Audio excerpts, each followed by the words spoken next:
Once we express our uniqueness and stop condemning everybody else for expressing their uniqueness because it differs from what we think they should be doing. And for me, we are the front of the snowplow generations here. There is a global awakening going on that's changing the nature of people's perceptions of life. You know, when I look at people, I see them standing symbolically in an eggshell. Inside the eggshell is that very narrow area of our consciousness that we actually operate on in this three-dimensional world. And that very narrow area, first gear as I call it, is a doddle to manipulate by messages hitting us through the eyes and the ears constantly. Outside of the eggshell is our multidimensional consciousness, not some other external entity, our own multidimensional I going on into infinity. An infinity of love, understanding, wisdom, knowledge. Because you know, people say you have to seek enlightenment. I don't agree with that. Enlightenment's never gone away. Enlightenment is sharing exactly the same space as ignorance. It's just on a different vibration, that's all. What I feel, my view anyway, we need to do is not seek enlightenment, but remove the barriers that are keeping enlightenment out. And that is the eggshell. An eggshell made up of fear, guilt, resentment, lack of self-esteem, I can't, limited imagination of ourselves. Fear. And when that starts to crack, and it's cracking for more and more people, multidimensional self starts to get access to reconnect with first gear self. And at that point, we start to perceive ourselves and life very different. Symbolically, I feel that what's happening is there are vibratory changes going on around the planet as a natural course of human evolution, which are cracking this eggshell, this low vibrational energy that is our prison. And so the light, if you want to call it that, the multidimensional self, the infinite self, is starting to get in and reconnect with this self. Suddenly, and I get 2,000 or 3,000 letters a year now from people of all walks of life, increasingly from around the world, and the same experience is being experienced by all these different people. And that is, they're saying, I'm seeing myself in the world very differently. Why haven't I seen it before? It's so obvious. Because now the eggshell's cracking. And it's not first gear that's making the perception process in this world.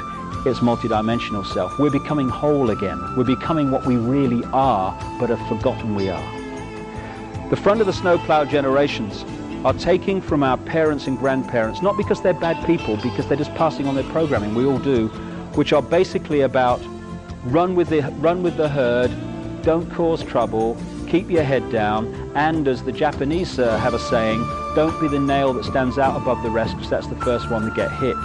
Love that one. And we're passing on to our, not just our children, but to ourselves, because this is a really here and now thing, thought patterns that say, you be you, whatever you is, and respect everyone else's right to be them. And the people between that and that are our generations. If we can let go of our own fear, we can remove fear from the world. Because the world is merely the sum total of human imagination of ourselves. When we change our imagination of ourselves, what we call the world dramatically changes. The world is just a second-by-second physical replica of the human mass imagination of ourselves. When we let go of our sense of limitation, our sense of fear, our sense of I can't, the world ceases to be a prison because we have created it. There's a wonderful singer in this country, a German called GrEENZILLA, who, it's a lovely song, which goes, we are the power in everyone. We are the dance of the moon and the sun. We are the hope that will never hide. We are the turning of the tide. If we can turn the tide within ourselves, from freedom or to freedom, from fear, then we turn that tide outwardly in the planet. And all it is, like everything else, is a choice. A choice between fear and love. That's all it is. We can choose to be frightened. We can choose to hate. It's a choice. Or we can choose not to fear, and we can choose to love. Not love on the basis of I love you if I fancy you, darling, but I love you because you exist. I love you whatever. I love you without condition. And if we want to change the world, it has to start with self. Fear, anger, hatred, condemnation, dictating what other people should be, that's the world we got. That's the prison. But paradise is waiting. It's a thought, an attitude away. That's all it is, a choice away. Love. If we love each other and love the world, our lives are fundamentally changed and the world is fundamentally changed. And we are the generations, strange as it may seem when you survey the world today, we are the generations, I passionately believe, who are going to love the world into the paradise it really should be and was always designed to be.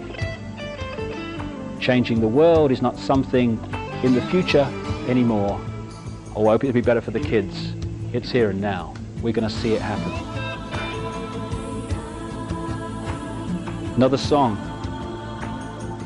the chorus of which I'll finish with. Love can build a bridge between your heart and mine. Love can build a bridge. Don't you think it's time? More and more people across this planet are screaming yes to that question. And we are the generations who are going to love the world to a paradise. Thank you very much.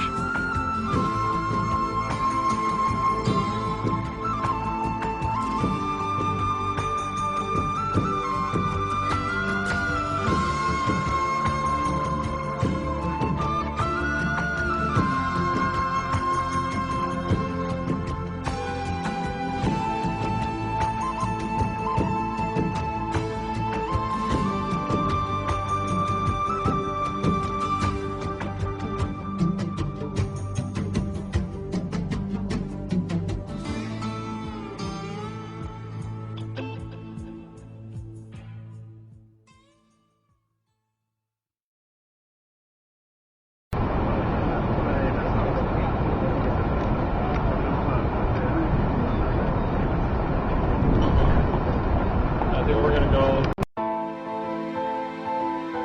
When will we find love?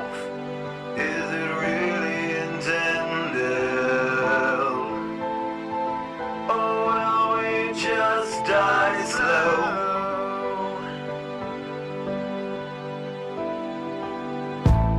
We're wrapped in fear. We're further away from love, thinking we were near. But in the adolescent, convalescent rays of sunshine that hit my mind and become borderline. Take me back to life in another presence where I was an angelic force and something of an essence, bringing happiness and faith to people in a certain way that I can recreate today. Encapsulating a form through audio waves, penetrating a soul all alone. And I can do it this way because I've been through hell and back, and I'm standing here today. Now I never knew love, but if I had to guess, it'd be the rising of a dove into the sunlight, render a free society in a world stripped of fear, right? When will we find love? Is it really intended? Or will we just die slow?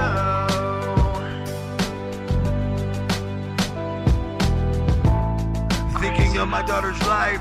She's only 9 years old, wondering if she'll be free in life. Get a fair shot in life, like me and you did as kids growing up and shit, right? Like that it won't change. Crying in the mirror, wondering if I could change and do shit differently. But take a look in my eyes, I don't think I would, G. My life is carefree, I've always lived this way, a little edgy. And if you wanna cross and talk shit and question my decisions, test me. Encapsulating a form through audio waves, penetrating a soul all alone. And I can do it this way because I've been through hell and back, and I'm standing here today. Now I never knew love, But if I had to guess, it'd be the rising of a dove into the sunlight, render a free society in a world stripped of fear, right? When will we find hope? Is it really intended? Or will we just die slow?